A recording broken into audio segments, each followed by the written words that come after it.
Makakabili na simula ngayong araw ng 40 pesos na kada kilo ng well-milled rice sa mga piling pamilihan. Kabilang na po riyan ang istasyon sa LRT. Humingi tayo ng update mula kay Aisaya Mirafuentes live. Aisaya? Rise and shine, Dayan. Ako, magandang balita at magandang salubong sa umaga ng ating mga mamimili ngayong araw. Dahil ilang minuto na lang ay magsisimula na ang benta ng tig 40 pesos na bigas sa ilang mga piling pamilihan sa Metro Manila. Kabilang na yan dito sa Kamuning Public Market.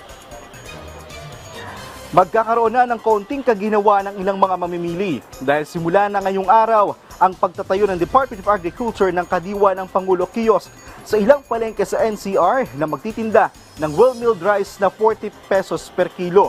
Kabilang ang Kamuning Public Market sa napili ng DA na tayuan nito. Maliban dito, bubuksan din ito sa Guadalupe Public Market, Malabon Central Market, New Las Piñas City Public Market, Pasay City Public Market. Ayon sa DA, napili nila ang mga nasabing palengke dahil dito nila nakita ang medyo mataas na presyo ng bigas. May mga nakabalot na tig 5 at 10 kilong bigas pero pwede pa rin tingi-tingi ang kilo ng bigas na bibilhin. At walang limit ito kahit gaano karami pwedeng-pwede. Sa pahayag ni Asik Arnel de Mesa, walang kakulangan sa stock ng bigas ang ahensya para sa nasabing programa. Ayon pa sa DA, asahan na hindi lang ito lalaganap sa Metro Manila kundi pati na rin sa iba pang mga probinsya. Nangako rin sila na sisikapin ng kagawaran na mapanatili ang presyo nito sa 40 pesos. Magkahalong imported at local na bigas ang kanilang ibibenta. Bukas ang bilihan ng murang bigas na ito tuwing Martes hanggang Sabado, simula alas 8 ng umaga hanggang alas 5 ng hapon.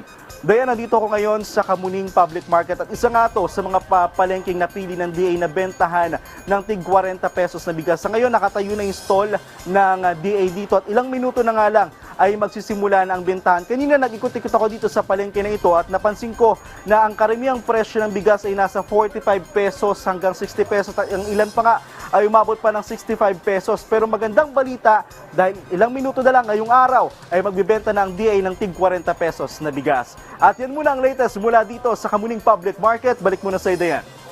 Maraming salamat, Aisaya Mirafuentes.